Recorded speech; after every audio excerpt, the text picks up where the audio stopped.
नारद जी ने जब कंस से पूछा कि कंस राज तुम्हारी उदासी का कारण क्या है, तो कंस ने नारद जी से कहा कि बाबा आपको नहीं मालूम है, देवकी के गर्भ से जो 8वां बालक जन्म लेगा वो मेरा काल होगा।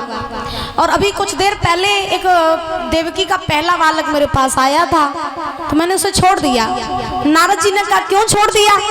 कंस ने कहा कि छोड़ मैंने इसलिए दिया कि देवकी का 8वां बालक मेरा काल था और पहले से मुझे कोई डर नहीं था तो पहला मैंने छोड़ दिया।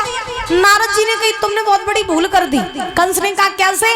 नारद जी ने कहा तुम्हें नहीं मालूम है देवकी का 8वां बालक पहला हो सकता है और पहला ही 8वां हो सकता है, तो तुम जो है जाओ देवकी को पहलू बालक मार दो जाए। नारद जी ने जब ये बात कही तो कंस वहां से भागा, जेलों में पहुंचा। देवकी अपने पुत्र को लाड़ लड़ा रही थी।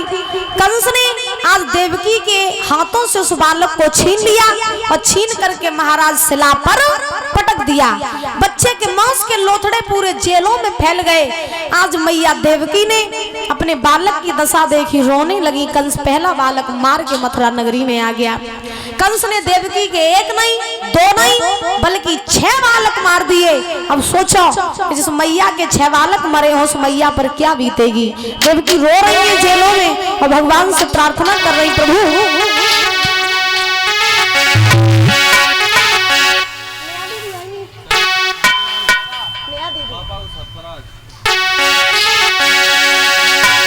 देवकी जेल न रोवे और असुअन अखियन से बरसे वाके नीर। देवकी जेल न रोवे अखियन से बरसे वाके नीर।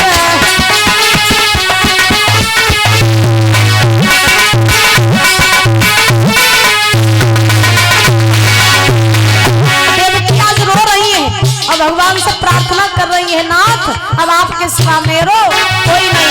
मेरी पता देवकी जेल भी चलो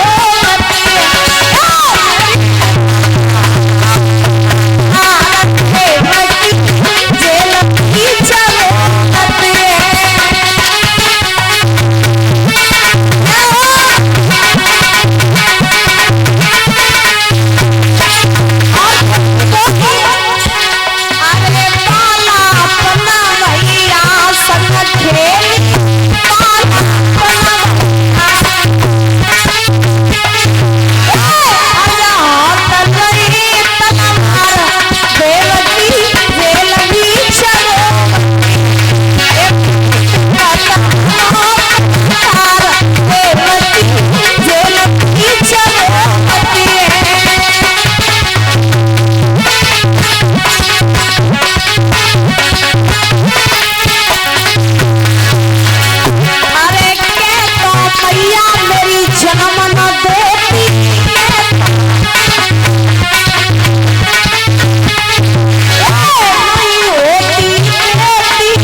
और देवकी कह रही है कि हे प्रभु जिस भैया के साथ हम खेले बड़े हुए और जिस भैया ने मुझे खिलाया पिलाया बड़ा किया, आज वही भैया तलवार लिए है मेरे बच्चों का हत्यारा बना बैठा है।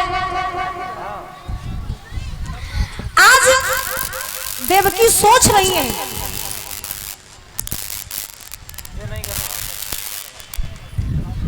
क्या इससे अच्छा तो मेरी मैया मुझे जन्म ही ना देती, और जन्म भी अगर दे दिया था तो होते ही मुझे मार देती, तो कम से कम आज ये दिन तो ना देखना पड़ता। नाना प्रकार से रो रही है देवकी। अब महाराज धीरे धीरे देवकी के 7वें गर्भ की बारी आई, और जब 7वें गर्भ की बारी आई तो 7वें गर्भ में चले भगवान शेष।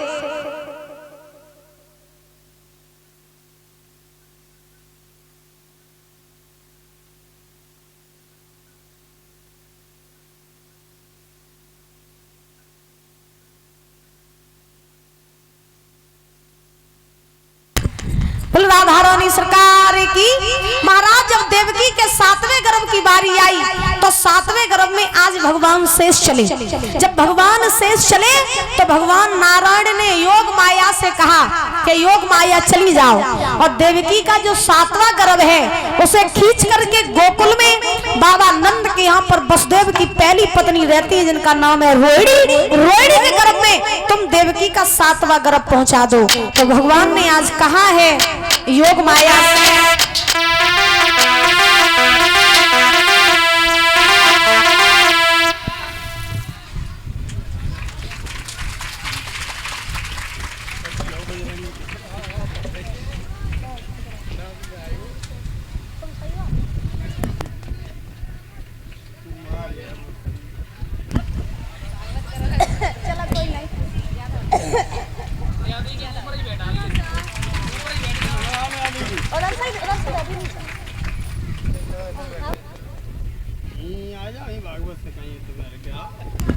और इस बीच में ये हमारी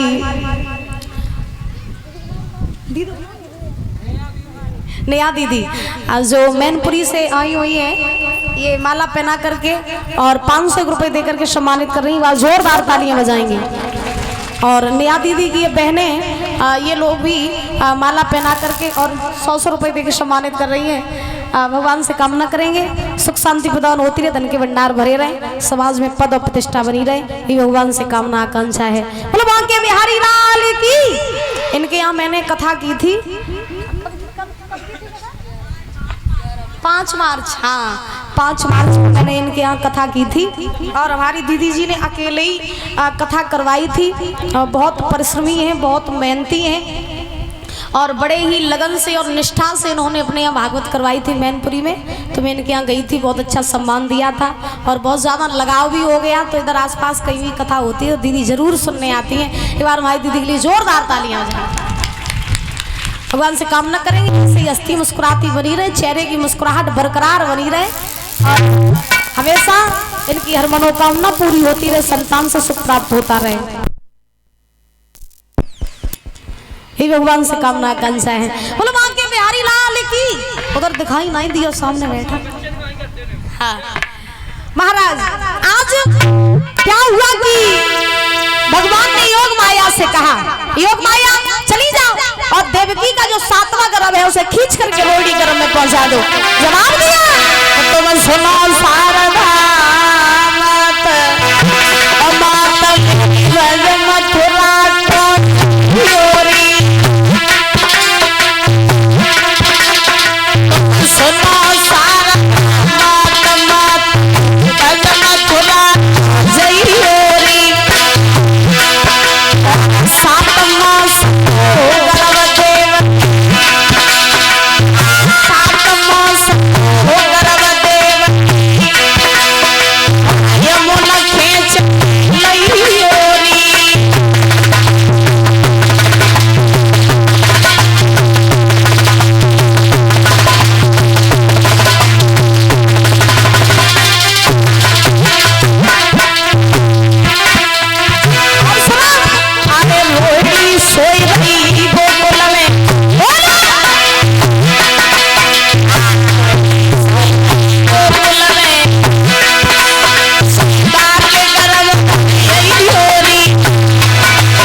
योग माया ने जाकर के देवकी के 7वें गर्भ को खींच लिया।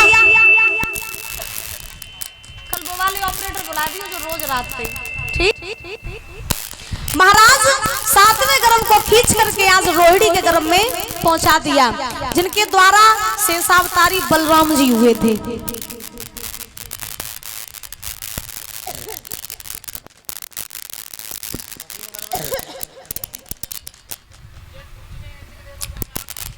बोलो गोविंद भगवान की। अब 7वां गर्भ तो रोहिणी के गर्भ में पहुंच गया। महाराज कंस को पता चला कि देवकी का जो 7वां गर्भ था वो खंडित हो गया। कंस सोचने लगा अच्छा हुआ मर गया, जन्म ले लेता तो मेरे हाथों से मारा जाता। अब महाराज धीरे धीरे 8वें गर्भ की बारी आई। जैसे ही 8वें गर्भ की बारी आई तो 8वें गर्भ में तो महाराज भगवान नारायण का ही अवतार होने वाला था। सुखदेव जी समझा रहे हैं राजन परीक्षित,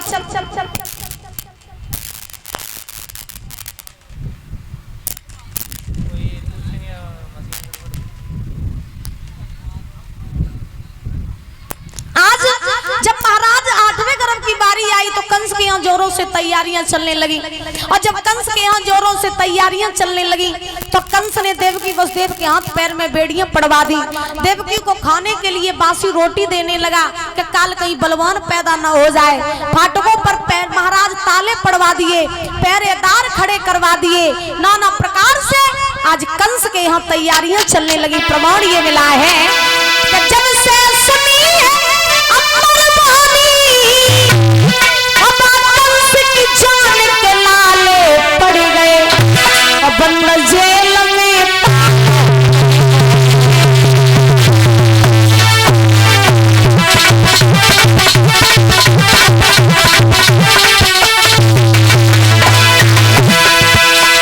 जब से सुनी